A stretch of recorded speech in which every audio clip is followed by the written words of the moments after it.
पूरी तरीके से। नमस्कार, 20 मिनट 20 खबर में आपका स्वागत है। मैं हूं आपके साथ सुमित गुप्ता। हम अगले 20 मिनट में आपको देश दुनिया की 20 ऐसी खबरें बताने वाले हैं जो इस वक्त न केवल सुर्खियों में है बल्कि दिलचस्प और अहम भी है। तो चलिए शुरू करते हैं 20 मिनट में 20 खबरों का सिलसिला। सबसे पहले देखते हैं राजस्थान की कौन कौन सी खबर इस वक्त अहम है।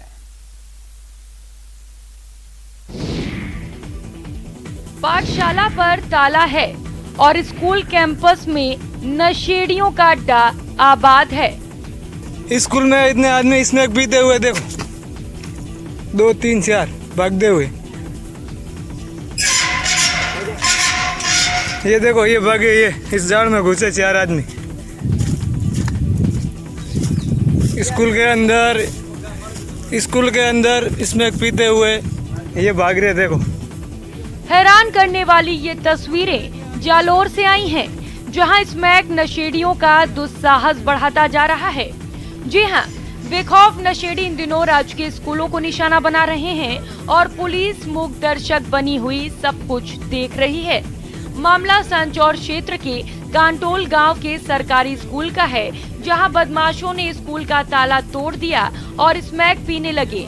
इस दौरान स्कूल के कर्मचारी गोविंद कुमार ने बदमाशों को ऐसा करने से मना किया तो बदमाशों ने उसके साथ मारपीट की और उसकी मोटरसाइकिल भी तोड़ दी। कोरोना काल में एक और जहां आम आदमी की मदद के लिए हाथ बढ़ाए जा रहे हैं, वहीं राजसमंद जिले में कुछ नर्सिंग कॉलेज आपदा को अवसर में बदलते हुए विद्यार्थियों की जेब काट रहे हैं। जी हां, कोरोना महामारी से भी राजसमंद जिले के कुछ नर्सिंग कॉलेज विद्यार्थियों से अवैध वसूली में जुटे हैं। पैसा नहीं चुकाने पर छात्राओं को नंबर काटने और कॉलेज में अलग थलग करने की धमकी दी जा रही है। हम सभी students Shrinath education institute of nursing Dhoinda और बीएससी नर्सिंग कॉलेज से हैं और हमारी कोविड के हिसाब से हमारी ड्यूटियाँ नहीं लगाई गई है और हमारे से 15,000 बस फीस वसूली गई है और बस फीस नहीं देने पर हमें मतलब है ना फॉर्म नहीं भरने या फिर है ना रिजल्ट नहीं देने की धमकी दी जा रही। गौरतलब है कि सभी nursing students Shrinath BSc nursing college Rajsamand और Shrinath GNM nursing college Dhoinda के हैं। इन विद्यार्थियों ने सांसद दिया कुमारी, जिला कलेक्टर, मुख्य चिकित्सा अधिकारी, विधायक समेत दूसरे अधिकारियों से अवैध वसूली रोकने की मांग की है। यहाँ की सुरक्षा भी करो, यहाँ की देख रेख भी करो। तो मैं तो जवानों की जगह एक बार हाथ खड़ा करवाए तो भाई सब लगा होगा पेड़। नहीं, हमारा गाँव का तो सब जानकार भी जागरूक से कहीं बात करेंगे तो खड़ा करवाओ तो देखा हाथ। हाँ, सब खड़ा कर दियो साहब, हाथ खड़ा कर दियो। अब पेड़ लगाऊंगा, ये देखो। हाँ, अब तो समझ गया। नुक्कड़ नाटकों के जरिए औषधीय पौधे लगाने का संदेश दिया जा रहा है। दरअसल प्रदेश सरकार ने घर घर औषधि योजना की शुरुआत की है, जिसके तहत घरों में औषधीय पौधे वितरित किए जा रहे हैं। इस योजना के प्रति लोगों को जागरूक करने और औषधीय पौधों का महत्व बताने के लिए दौसा में कला जत्था के कलाकार जगह जगह जाकर नुक्कड़ नाटक कर रहे हैं। तो आप भी अपील पर अमल कीजिए और घर में औषधीय पौधे लगाकर अपने अपनों की इम्यूनिटी बढ़ाइए। अरे पेड़ कुंडा लगाए थे, मैं लगाया बताओ, तुमने बताओ ही कौन? हाँ, पेड़ तो घर की काहे देख रेख करे थे, मैं तुम्हारा काम। चलिए सीधा लिए चलते हैं। मुख्यमंत्री अशोक गहलोत आज कई योजनाओं का शिलान्यास कर रहे हैं, आवासीय योजनाओं का शिलान्यास कर रहे हैं। आवासन मंडल नगरीय विकास की योजना सीपी जोशी बोल रहे हैं। तब एमएलए के जो क्वार्टर थे वो या तो थे विधायकपुरी में या झालूपुरा में थे, या जो क्वार्टर अपने डिमोलिश किए ये क्वार्टर थे। 1980 में जो एमएलए बन के आता था उसको क्वार्टर के लिए संघर्ष करना पड़ता था, लेकिन एक अजीब तरह की स्थिति थी। एक क्वार्टर था जिसको कहते थे हम झालूपुरा में, जिसमें भैरव सिंह जी शेखावत जितने वरिष्ठ नेता थे वो रहते थे, और दूसरा था विधायकपुरी, उससे जो और कम जो सीनियर होते थे वो विधायकपुरी में रहते थे। और हमारे जैसे जो नए विधायक बन के आए थे उनको इंतजार करना पड़ता था कि क्वार्टर मिलेगा या नहीं मिलेगा। मुझे आज भी स्मरण है, आज हम जो 1980 में जीत कर आए थे उनमें एक विधायक आज अध्यक्ष के रूप में पहले काम करने वाले दीपेंद्र सिंह जी थे, और आज जो हमारे मंत्री बीडी कल्ला साहब, हम 1980 में एमएलए जीत के आए थे। तब हमें केवल मात्र गवर्नमेंट हॉस्टल में रहना पड़ा क्योंकि क्वार्टर की उपलब्धता नहीं थी। तो यदि क्वार्टर की उपलब्धता थी तो भी उसमें श्रेणी थी आप छोटे और नए अनुभव वाले हो तो आपको क्वार्टर में नहीं मिलेगा, आपको मिलेगा गवर्नमेंट हॉस्टल। तो ये जो एक विषमता थी विधायकों की, उस विषमता को मैंने बहुत नजदीक से विधायक के रूप में भी देखा, मेरे मंत्री के रूप में भी देखा, और मेरे मन में एक कल्पना थी कि हम सब एक इस तरह का वातावरण बनना चाहिए कि विधायक के मन में ये मन में नहीं आना चाहिए कि मैं इस क्वार्टर के लिए एलिजिबल था, मुझे नहीं मिला। मैं जब अध्यक्ष बना तब मेरे से जो पूर्व अध्यक्ष थे मेघवाल साहब, उन्होंने क्वार्टर अलॉट कर दिए थे। तब लोगों में मन में ये आ गया कि कैटेगरी कैसे हो गई, कुछ लोगों को एक कैटेगरी का मिल गया, कुछ को नहीं मिल पाया। तो ये मेरे मन में एक कल्पना थी कि हम इस विषमता को दूर करेंगे और उसके लिए एक साथ क्वार्टर बनने का काम करेंगे। और मेरे से पहले जो सरकार थी वसुंधरा जी की, उन्होंने इस प्रोजेक्ट को आगे लेकर बढ़ने की कोशिश की। पहली मीटिंग मैंने की जिसमें धारीवाल साहब भी आए थे, आज चीफ सेक्रेटरी साहब बैठे हैं, निरंजन जी उस समय फाइनेंस सेक्रेटरी थे, उनको रिकलेक्ट होगा, याद होगा जब मैंने पहली मीटिंग की थी तब धारीवाल साहब का एनबीसी के बारे में रिजर्वेशन था और मुझे पहली बार जानकर आश्चर्य हुआ कि हम प्रोजेक्ट तो बना रहे हैं पर टाइटल क्लियर नहीं। और आज मैं स्मरण करना चाहता हूँ, धन्यवाद देना चाहता हूँ कलेक्टर जोगाराम जी को कि उनके और हमारे जो आज के सीएस हैं उनके और तत्कालीन जो चीफ सेक्रेटरी थे, उन्होंने इनिशिएटिव लिया तो टाइटल क्लियर हुआ। तब तक हम प्रोजेक्ट की कंसीव कर रहे थे, लेकिन प्रोजेक्ट को कंसीव करने के बाद भी टाइटल क्लियर नहीं था। आज जिस प्रोजेक्ट को हम कंसीव करके मूर्त रूप दे रहे हैं उसमें टाइटल क्लियर होने के कारण हम ये आगे बढ़ सके। इसलिए मैं कहना चाहता हूँ कि इसमें जिनकी भूमिका रही, स्टार्ट में यदि टाइटल क्लियर नहीं होता तो ये चीज नहीं होती। और धारीवाल साहब का मामला अलग है, जैसा भी बताया गोविंद जी ने, धारीवाल साहब के ओन एक्सपीरियंस थे एनबीसी के बारे में। तो धारीवाल साहब के मन में कल्पना थी जब ये बने तो उसका क्वालिटी मेंटेन होनी चाहिए। जो कॉस्ट के बारे में उनका रिजर्वेशन था कि एनबीसी की कॉस्ट ज्यादा है तो कॉस्ट कम होनी चाहिए, क्वालिटी मेंटेन होनी चाहिए, फैसिलिटी ज्यादा होनी चाहिए। ये सारा आइडिया धारीवाल साहब का भी। हम तो यूडीएच मंत्री रहे, न मुख्यमंत्री जी के तरह 3 बार मुख्यमंत्री रहे। तो ये दो जो हमारे पिलर हैं, मुख्यमंत्री और यूडीएच मंत्री, इन दोनों के अनुभवों का लाभ लेकर हमने इस प्रोजेक्ट को आगे बढ़ाने की कल्पना की। और जब हमने कल्पना की तो कटारिया साहब का, जिस प्रतिपक्ष के नेता है, उनकी भूमिका बहुत ज्यादा थी, क्योंकि मुझे एक लेटर मिला 30-40 एमएलए का साइन करके हम क्वार्टर खाली नहीं करेंगे। जो क्वार्टर खाली नहीं करेंगे, एक प्रोजेक्ट भी पूरा करना है। तब इन सब चीजों को पूरा करने में जो मदद मिली, उस मदद में कटारिया साहब की अहम भूमिका थी। माननीय मुख्यमंत्री जी ने सब कमेटी बनाई, जिस कमेटी में हमारे जो अन्य मंत्रीगण थे उन्होंने बैठ के चर्चा की। तो कुल मिलाकर मैं कहना चाहता हूँ कि मैं एक बिरला अध्यक्ष हूँ जिसको संसदीय लोकतंत्र में वो सब सहयोग मिला है कि संसदीय मंत्री यूडीएच मंत्री हो। जरूरी नहीं कि संसदीय मंत्री यूडीएच मंत्री हो। ये मेरा सौभाग्य है कि संसदीय मंत्री है वो यूडीएच मंत्री है। यदि आज ये यूडीएच मंत्री नहीं होते और कोऑपरेटिव मिनिस्टर होते तो शायद ये जो प्रोजेक्ट है वो कंसीव नहीं कर सके। तो एक एक्सपीरियंस यूडीएच मिनिस्टर जिसके मन में कल्पना थी डेवलपमेंट की, और उसके साथ एक उत्साही अधिकारी पवन अरोड़ा जी जिनके मन में कल्पना थी कि मैं अपना बेस्ट सरकार के सामने दूं, और कटारिया जी का सहयोग खाली करने में, ये कॉम्बिनेशन रेयर बनता है। और माननीय मुख्यमंत्री जी की सहृदयता तो जैसा भी कटारिया साहब ने कहा, यहाँ मुझे स्मरण दिलाना पड़ेगा संयम लोढ़ा जी का। संयम लोढ़ा जी वो व्यक्ति थे जिन्होंने बराबर ये कोशिश की, यदि हम ये जो किराया है उसको नहीं बढ़ाएंगे तो खाली नहीं करा पाएंगे।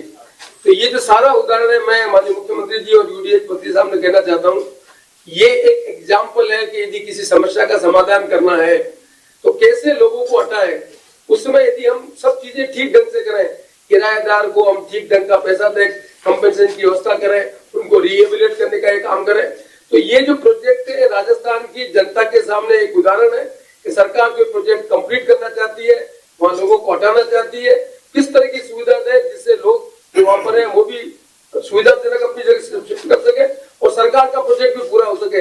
ये एक आइडियल एग्जाम्पल मैं समझता हूँ कि आने वाले समय में राजस्थान के सामने बनेगा, ऐसी मैं कल्पना करता हूँ। और इसी कल्पना के साथ मैं आशा करता हूँ कि धारीवाल साहब और पवन अरोड़ा जी और यूडीएच सेक्रेटरी, कानून हम बनाते हैं और कानून बनाने में ये जो अनुभव है उन अनुभवों का लाभ मिलना चाहिए। नगर पालिका, नगर निगम, यूआईटी, उसमें बहुत से प्रोजेक्ट इसलिए कंप्लीट नहीं हो सकते कि वहां हम अतिरिक्त कम्युनिटी को हटाने में असफल रहते हैं। जुडिशरी आ जाती है, स्टे मिल जाता है और प्रोजेक्ट की कॉस्ट बढ़ जाती है। तो प्रोजेक्ट की कॉस्ट नहीं बढ़े, उसका एग्जाम्पल ये है कि हमने 50 लाख से 30 लाख रुपए किए, हमने 50,000 रुपए का हाउस रेंट किया, तो टोटल प्रोजेक्ट की कॉस्ट जो हम सितंबर करेंगे और वही प्रोजेक्ट यदि आगे बढ़ जाए और एस्केलेशन हो जाए तो मैं समझता हूँ कि जो मॉनेटरी गेन है वो हमारा खत्म हो जाता है। तो ये एक आइडियल एग्जाम्पल है कि प्रोजेक्ट की कॉस्ट के अंतर्गत हम किसी चीज को कैसा करें। मैं समझता हूँ कि ये एक कहते हैं प्रतिभा अपना मुकाम खुद ही पा लेती है। अपने शहर, राज्य और देश में जिस प्रतिभा को किसी ने प्रोत्साहित नहीं किया, उसे दूसरे शहर मॉरिशस में मुकाम मिला। परिणाम स्वरूप 9 वर्षीय मीत जोशी ने एक नहीं बल्कि 2 अवार्ड हासिल किए। मीत ने 1 मिनट में सर्वाधिक बड़े मंत्रों का उच्चारण कर रिकॉर्ड कायम किया और अपने अपनों का सिर गर्व से ऊंचा कर दिया। पिछले साल मार्च 2020 में मीत अपने माता पिता के साथ पूना से उदयपुर अपने नाना के पास आया था। तभी कोरोना संक्रमण के चलते लॉकडाउन लग गया। इस दौरान बच्चों को छोटे छोटे वेद मंत्र जैसे शक्ति मंत्र और महामृत्युंजय मंत्र सिखाए गए। मीत जोशी ने इन मंत्रों में अपनी रुचि दिखाई। इस बीच अपने पिता की मॉरिशस में जॉब लगने से पूरा परिवार वहां चला गया। मॉरिशस में भी मीत ने कई मंत्र सीखे और रिकॉर्ड बनाया। ओम राम ह्रीं ह्रों स सूर्याय नमः। ओम श्रां श्रीं ह्रों स चंद्रमसे नमः। ओम क्रां क्रीं क्रों स भौमाय नमः। ओम ब्रां ह्रीं ह्रों स बुधये नमः। ओम ग्रां ग्रीं ग्रों स गुरुवे नमः। प्रदेश सरकार स्थानीय ग्राम पंचायत से जुड़े कार्यों के लिए 2 अक्टूबर से प्रशासन शहरों के संग अभियान की शुरुआत करने जा रही है। लेकिन इससे पहले ही राजसमंद जिला प्रशासन ने नवाचार करते हुए ऑपरेशन रिलीफ शुरू कर दिया है। इसमें ग्रामीण क्षेत्र की जनता को करीब 100 योजनाओं के जरिए राहत दी जाएगी। प्रदेश में इस तरह का ये पहला अभियान होगा। इसकी शुरुआत मंगलवार को राजसमंद पंचायत समिति सभागार में की गई। 16 अगस्त से शुरू होने जा रहे इस ऑपरेशन रिलीफ के पायलट प्रोजेक्ट में 3 पंचायत आत्मा, कुआरियां और बड़ा अरड़ा का चयन किया गया है। राजसमंद के समस्त क्षेत्रवासियों के लिए, विशेष तौर पर ग्रामीण क्षेत्र के लोगों के लिए जो अभी विभिन्न विभागों की योजनाओं से वंचित हैं, उनको उन योजनाओं से का लाभ पहुंचाने के लिए और जो वंचित वर्ग हैं, समूह हैं, उनको उस मुख्य धारा में लाने के लिए योजना है। दौसा जिले के बांदीकुई में बेटियों ने अनूठी मिसाल कायम की है। इन बेटियों ने पहले कैंसर से पीड़ित अपने पिता के इलाज में कोई कोर कसर नहीं छोड़ी और फिर पिता की मौत होने पर बेटे की तरह उनके अंतिम संस्कार में होने वाले रिवाजों को निभाया। कोमल, काजल और निधि ने विधि विधान से अपने पिता राजकुमार के पार्थिव शरीर को शमशान तक पहुंचाया और मुखाग्नि दी। खबर बांदीकुई के वार्ड नंबर 29 की है, जहां राजकुमार शर्मा पिछले 1 साल से कैंसर से पीड़ित थे। घर में कोई बेटा नहीं था और कमाई का कोई जरिया भी नहीं था। ऐसे में छोटी बेटी ने ब्यूटी पार्लर खोला और उससे होने वाली आमदनी से घर चलाने के साथ साथ पिता का इलाज भी कराया। हालांकि 1 साल के इलाज के बाद राजकुमार शर्मा की मौत हो गई, लेकिन उसके बाद भी बेटियों ने सभी संस्कारों को निभाकर समाज में मिसाल कायम की है। सर, एक्चुअली मेरे पापा थे जो लगभग 1-1.5 साल से कैंसर से काफ़ी परेशान थे और मतलब काफ़ी हॉस्पिटल में भी दिखाया उनको। अब हमारे कोई इनकम सोर्स नहीं थे। मेरी छोटी वाली बहन है, वो कुछ छोटी सी नौकरी कर रही है, उससे हमारे जो भी होता था हमारे पापा के उसमें लगा देते थे। परिस्थितियां काफ़ी खराब थी, बस यही सब था। ऐतिहासिक काम होने जा रहा है, उसके उपलक्ष्य में सभी राजनीतिक पार्टियों के सहयोग मिला तभी संभव हुआ। माननीय विधायकगण, सभी मंत्रीगण, चीफ सेक्रेटरी धीरेन्द्र आर्य जी, कुंजीलाल मीणा जी,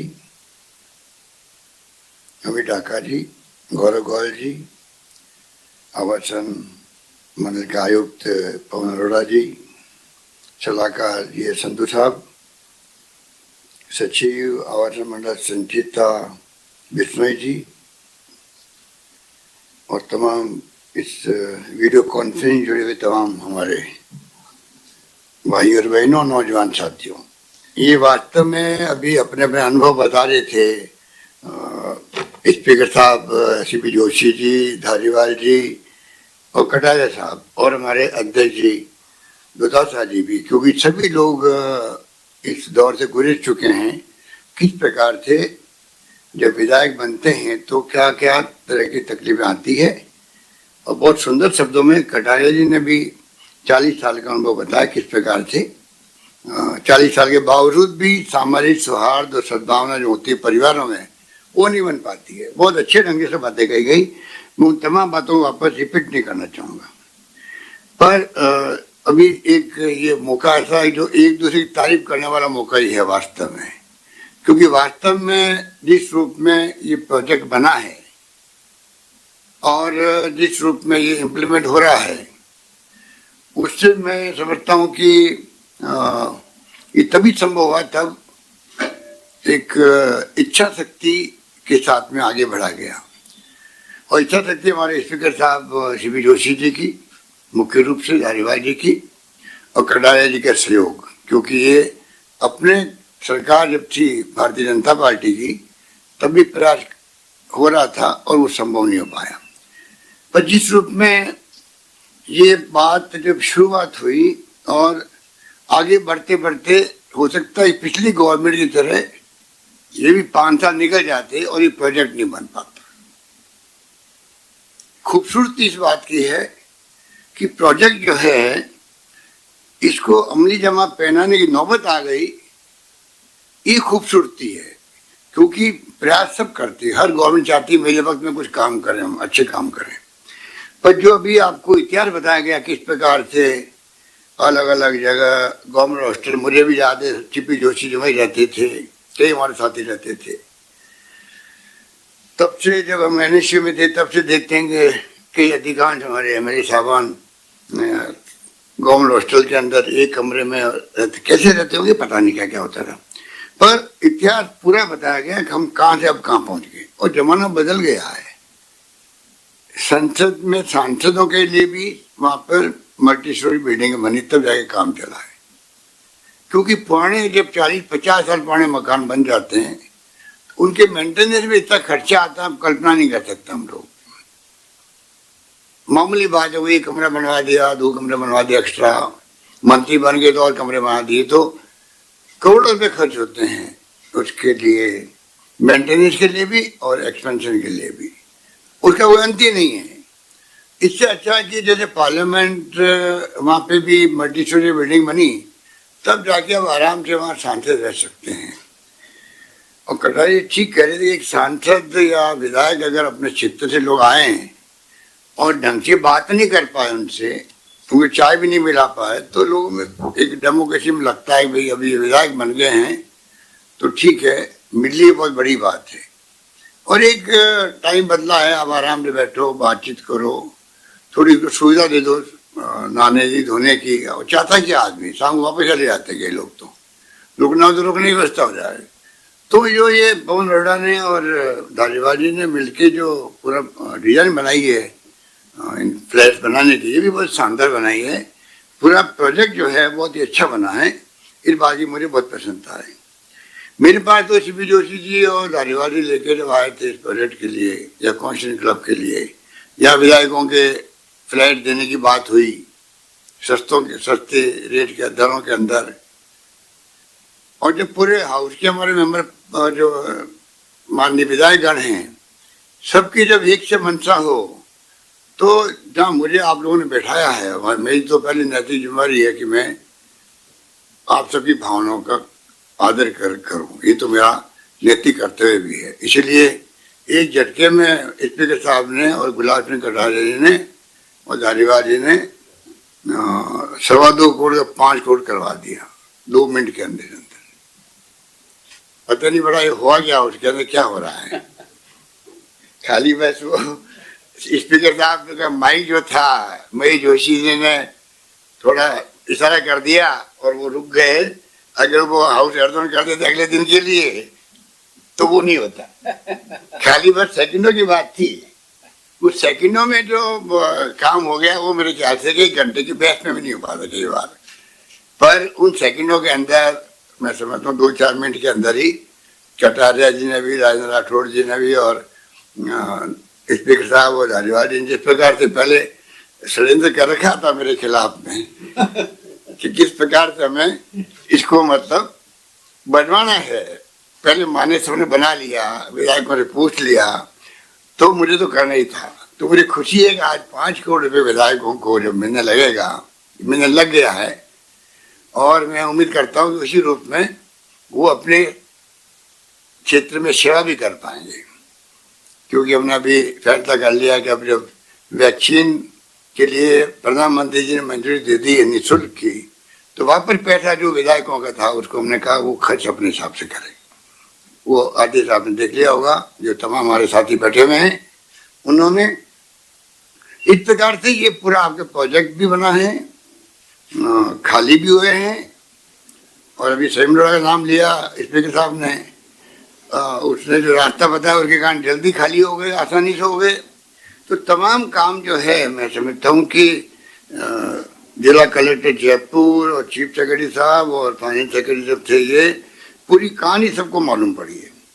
और इसमें भी गुजरानी धारीवाली ने जो कहा है पवन अरोड़ा ने, और जिस प्रकार हाउसिंग बोर्ड को वहाँ पर रिवाइव किया है, ये बहुत बड़ी बात है। क्योंकि हम जब विपक्ष में थे तो रोज सुनते थे कि हाउसिंग बोर्ड बंद करने की नौबत आ रही है। जिस रूप में वापस आके उन मकानों को 50% रेट में बेचा गया है, गरीबों को भी, मिडिल क्लास के लोगों को भी, बहुत बड़ा डिसीजन था वो भी। और आज 3,000 करोड़ रुपए इकट्ठे हो गए, 9,000 के आसपास मकान बिक गए। तो ये तमाम फैसले तभी हो पाते जब आप बोर्ड डिसीजन लो। आज रिवाइव हो गया वापस हाउसिंग बोर्ड। अब तो और ज़्यादा स्कीमें जो अभी एक के बाद एक, अभी मैं वापस रिपीट नहीं करूँगा, कि जो बताई गई है मुख्यमंत्री जन आवास योजनाओं के बारे में भी, ऑल इंडिया सर्विसेज रेजिडेंस परियोजना के बारे में भी विधायक आवास तो हो ही रहा है। और भी कई स्कीमें लाई गई है, ऑल इंडिया सर्विसेज की आगे IAS वाली, जिसका आपने जिक्र भी किया। मुख्यमंत्री जन आवास योजना भिवाड़ी के अंदर भी, प्रताप नगर के अंदर भी, जयपुर में, ये तमाम योजना जो एक के बाद एक आएगी। स्टूडियो अपार्टमेंट योजना बन रही है, आपका कोचिंग हब बन रहा है, उसके पास रहने के लिए व्यवस्था हो रही है। शानदार पार्क की बात की गई, बिल्कुल ठीक कहा धारीवाली ने। ये कॉमर्शियल पैसा कमाने के चक्कर में थे धारीवाली जी। और जो मुझे मालूम पड़ा कि ये मतलब ये पूरा जो शानदार जगह है वो मतलब कॉमर्शियल सेक्टर में जा रहा है। तो मैंने फिर धारीवाली को बुलाया, मैं कहा एक काम करो, सेंट्रल पार्क में बड़ा नाम हो गया है, वहाँ भी एक सेंट्रल पार्क को बना दो। पहले तो इसे करे थे कि यार सब इनकम जो है वो खत्म हो जाएगी, पर इन्होंने बाद में स्वीकार किया। आज वो एक शानदार काम उस इलाके का भी बहुत शानदार बन जाएगा, और वो दुनिया क्या मतलब आने वाली पीढ़ी याद करेगी, क्योंकि लंच होना आवश्यक है। ये खाली बड़ी बड़ी अट्टालिकाएं बन जाती है बम्बई की तरह, लंदन की तरह, उससे नहीं काम चलता। अट्टालिकाओं के साथ में खुले एरिए हों और पार्क भी हों, वृक्षारोपण भी हो, जो दिल्ली है आज।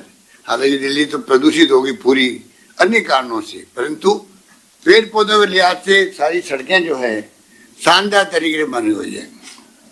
तो ये पेड़ों का बहुत बड़ा महत्व अपन जानते हैं कि इमरजेंसी लगी तब कटारिया साहब वगैरह तो खैर अभी भी याद करते हैं इमरजेंसी को, पर संजय गांधी ने जो एक नारा दे दिया वृक्षारोपण का, आज जितने भी आपके स्टेट हाईवेज हैं वो तमाम दोनों तरफ जो बड़े बड़े पेड़ हैं, वो वृक्षारोपण का अभियान है चला देश के अंदर, कि बड़े बड़े पेड़ आज हो गए जो बिल्कुल मतलब उस वक्त में शुरुआत ही करी थी। तो कुछ फैसले ऐसे होते हैं जो कि इतिहास में याद किए जाते हैं। तो मैं समझता हूँ कि ये बहुत बड़े बड़े फैसले आज किए हैं, और ये सब अध्यक्ष जी और धारीवाल जी और कटारिया जी और हमारे साथी जितने बैठे हैं, इन सब की इच्छा शक्ति का परिणाम है। और हमारे अध्यक्ष जी भी बहुत ही, जैसे मैंने कहा आपको कि बातों बातों में पास करवा दिए, उसी ढंग से ये पूरा प्रोजेक्ट भी बातों बातों में करवाया है। ये बिल्कुल इस मामले में ठीक कहा, मतलब कटारिया जी ने भी ठीक कहा CP जोशी साहब के बारे में, और CP जोशी ने ठीक कहा धारीवाली के बारे में। जो प्रोजेक्ट हाथ में लेते हैं वो भी पूरा करके रहते हैं। धारीवाली की भी नेचर है। ये जवाहरलाल नेहरू मार्ग जो है सिंगल रोड थी, और वही 20 साल पहले हमारे मंत्री थे इसी विभाग के।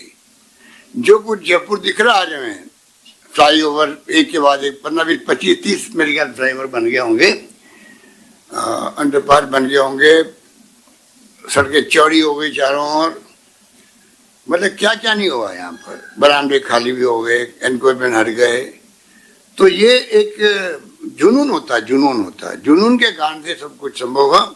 मुझे याद है कि ये कठपुतली नगर जो है ये सड़क पे आया था, आधी सड़क पे आया था। कोई भी राष्ट्रपति या प्रधानमंत्री आते जयपुर राजभवन जाते तो वो सिंगल से छोटी रोड होती थी, कठपुतली नगर आगे, वहां से निकलना पड़ता था आदमी, और कच्ची बस्ती एक तरफ थी। वो एनजी गोयल साहब थे वहाँ उस वक्त में, जेडी थी, और ये पूरा एनक्रोचमेंट हट रहे थे, और धारीवाली मंत्री थे। किस खूबसूरती के साथ में नया नगर बसा गया, वो नाम में भूल गया नगर का, तो जो नहीं बना रोड पर क्या है, पारडी मीणा।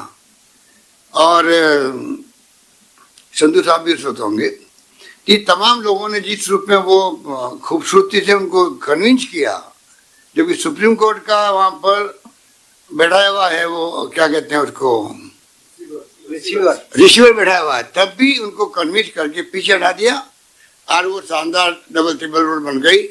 अब तो ओवरब्रिज बन रहा वहां पर। तो बात छोटी नहीं होती, पर आज कितनी सुविधा मिल गई कि सड़क चौड़ी होगी, सब कुछ हो गया। तो अगर तय करने कोई काम को तो फिर वो होके रहता है। तो मुझे खुशी है कि आज ये तमाम तो बहुत अच्छे ढंग से सोलर पैनल की बात की गई, MNIT के माध्यम से उसकी क्वालिटी मेंटेन होगी, थर्ड पार्टी देखेंगे, ऑन द स्पॉट आपके लैब बन रही है। मतलब हाउसिंग बोर्ड ने बड़े दिल लगा करके इस काम को हाथ में लिया है, और मैं समझता हूँ कोरोना काल के अंदर लोगों को आश्चर्य होता है कि पैसा आ कहाँ से रहा है। जब बजट पेश किया था मैंने इस बार, तो लोगों को उम्मीद नहीं थी कि बजट में इतनी घोषणाएं होगी। तो भाई कोरोना पूरा एक साल निकल गया है, बड़ी हालत खराब रहेगी। पर मैं समझता हूँ कि कोरोना काल में ही बजट को जो कर सकता था वो हमने अच्छा प्रयास किया कि अरोड़ा जी हमारे प्रिंसिपल सेक्रेटरी, पूरी उनकी टीम लगी रही, पर शानदार तरीके से हम लोगों ने बजट पेश किया। और अब एक के बाद एक चीज योजना आ गई है कोरोना के लिए, थर्ड वेव के लिए भी हमने अभी से तैयारी कर रखी है। ये सब बातें हो रही है, और पोस्ट कोविड प्रॉब्लम आ रही है। पोस्ट कोविड प्रॉब्लम जो है वो बड़ी थोड़ी चिंताजनक है, क्योंकि मुझे प्रॉब्लम खुद को भी है कि 25-30% लोगों को ये प्रॉब्लम थकावट वाली भी और ये आती है। तो मैंने डॉक्टर से बात करी कि जो मिलने आता है वो कोई को अपनी प्रॉब्लम बताता है। तो किसी को खांसी, ड्राई खांसी, किसी को हेडेक, किसी को घबराहट, किसी को नींद नहीं आना, किसी को बॉडी फटीग, जॉइंट पेन होते किसी को। अभी कल हमारे आर्मी के ऑफिसर्स आए थे मुझसे मिलने, वो कि हमारे परिवार में नदी नाले उफान पर।